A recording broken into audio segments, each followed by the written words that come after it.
So today I'm going to talk to you about the same lines along as what Emily did, about how I came to be here starting at a little age. So how I went from wanting to be a storm chaser to an atmospheric scientist. So let's go to the beginning. Picture yourself, little 5-year-old me. You know, I prefer monster trucks over Barbies. All my Barbies were still unopened.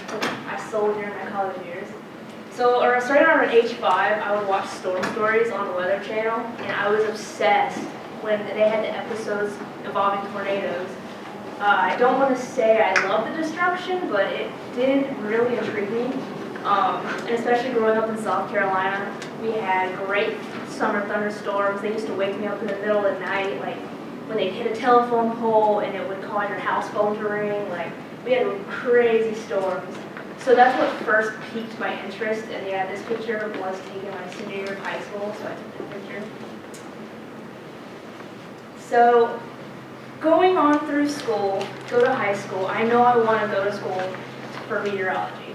So I started looking at schools that had that plus softball, because I played high softball since 2nd grade, and I wanted to play it in college. So I came across Linden State College, which was in Vermont, and at first I thought Vermont was where Ohio was. Don't ask me why. I took geography, but I thought that's where it was. So I contacted the coach. He wanted me to come visit. So I did. You can see this is one picture from campus. Actually, both of them are. Beautiful place. I applied that weekend when I was there. I got accepted that day, and that was the only school that I applied to.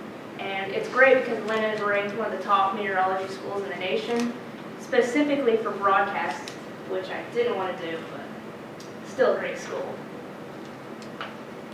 So my transition from wanting to be a storm chaser to more on the climate side, my sophomore year I had to take climatology, which I hated. I was like, I'm going to hate this class. It's going to suck. We had an old professor, and he was just a lecturer. This is actually the Kepin climate system, and he made us learn this whole entire thing. And on the test, he would be like, somewhere in Brazil, he would say, Central Brazil. You had to name the Kepin climate system and like what goes on in the climate in that area. What? Who does that? But I ended up reading the entire book front to back. I loved it. All of a sudden, I fell in love with climatology. And then I ended up joining the CCC group at my school, which is the Climate Change Communication Group, which was developed when I was there. So I really got into climate change and educating the public who doesn't know much about climate change. So, I really got focused on that, and then the summer after my junior year, I had an internship with NASA. So I just got introduced to a bunch of other opportunities I can do, and it really helped me, hone in my focus that, while storm chasing is great, it won't pay the bills. And with climate change being very prevalent as it is nowadays, I just really want to focus my research in all that area. So now the start of my future, where I am now. So I ended up applying to 7 grad schools, Ohio State obviously being one of them.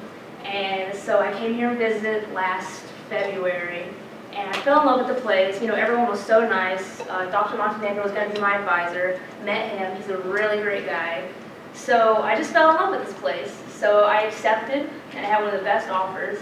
And as you can see, I finally got the football life because in Vermont there's no football. Tragic. So yeah, I got to experience the Oklahoma game that we sadly lost, but it was still a great game. So yeah, I am now here. I do not know my specific project yet. We're honing it down on, I will be doing statistical downscale climate modeling on the Brazilian coast. But specifically what I'll be downscaling, I'm not sure yet. I should be finding that out within the next month or 2.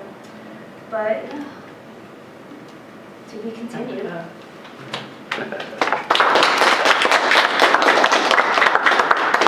Compliments for Dakota.